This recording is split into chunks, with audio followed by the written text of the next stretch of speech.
எம்ஜிஆர் பேசுறதுக்குலாம் அவருக்கு வேணும். யாரா எப்படி பேசணும்னு தெரியும்.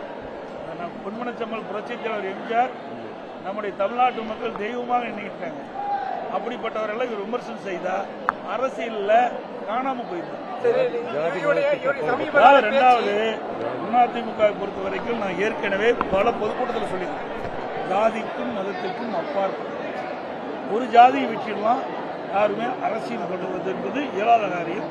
இன்றைக்கு தமிழகத்தை பொறுத்த வரைக்கும் பொன்மனச்செம்மல் புரட்சித் தலைவர் எம்ஜிஆர் காலத்தில் சரி, இதையும் புரட்சித் தலைவர் அம்மா காலத்தில் அவருடைய மறைவுக்கு பிறகு எல்லா கூட்டத்திலும் நான் பேசி வரேன்.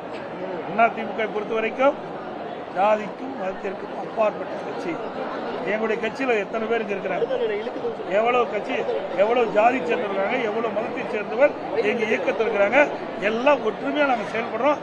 சில பேருக்கு பொறுக்கல, எரிச்சல், அவர் நினைத்தது நடக்கல, அதனுடைய வெறுப்பினுடைய வெளிப்பாடுதான் இப்படிப்பட்ட வார்த்தைகளை கக்கிக் கொண்டிருக்கிறார்.